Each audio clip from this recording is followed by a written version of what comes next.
Papa. 15e jour de confinement.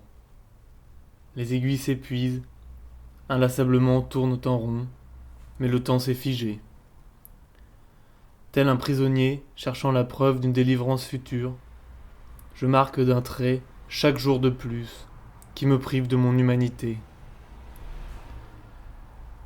Le frigo est vide.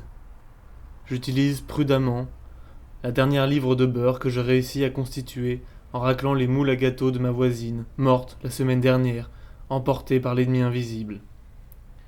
Papa, nous sommes en guerre. Je livre chaque jour une bataille misérable à ma tartine beurrée, et je gagne chaque jour quelques calories fades. La seule chose qui me permette de ne pas céder au désespoir, c'est mon imagination.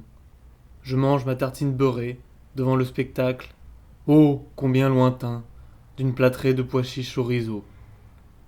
Je me nourris d'illusions. Ma vie, elle-même d'ailleurs, ressemble à un effet placebo. Et lors de brefs instants, la douleur de vivre me quitte sur la pointe des pieds. Papa, nous sommes en guerre. Il nous faut à tout prix rester unis derrière la nation. Notre président l'a dit, nous sommes tous ses enfants. Comment lui faire honneur, ne pas le décevoir? Pythagore, mon furet de compagnie, est mort de faim et de tristesse la semaine dernière. Je n'avais pas pu faire autrement que de manger son dernier paquet de croquettes en salade. J'avais trop faim. La pauvre bête m'a regardé finir mon assiette, sans même essayer de m'en empêcher. Il était déjà trop faible. Ou peut-être avait-il déjà conscience de son propre destin. Je ne peux toujours pas me résoudre à le préparer en sauce, mais si cet enfer devait ne jamais finir, j'ai bien peur d'être poussé à commettre des actes monstrueux. Tout ce qui faisait de moi un homme, dans le sens le plus noble du terme.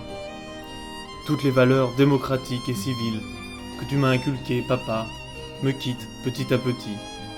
Et je crains de ne bientôt plus pouvoir me reconnaître moi-même dans le reflet de la vitre. Je contemple chaque jour les rues vides, et je ne reconnais rien, à part ma culpabilité qui flotte, telle une ombre ou un fantôme. Sans cesse, je repense à tous les moments où j'ai refusé de me laver les mains, où j'ai éternué sans y prendre garde sur des personnes atteintes de comorbidité, et même cette fois-là, où j'ai laissé mon mouchoir sale traîner sur le buffet de la salle à manger, alors que tante Marlène ne s'était pas complètement remise de sa petite vérole. Papa, et si c'était moi, ce pangolin, dont tout le monde parle?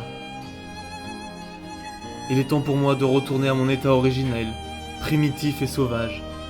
Je ne fais plus partie de ce monde. Je suis à l'origine de sa destruction. Papa, comment vivre après ça? Je dois retourner dans les forêts chamaniques sacrées qui m'ont vu naître. Lis ces lignes comme un ultime témoignage de ma gratitude et un réquisitoire par lequel je me lave de mes péchés.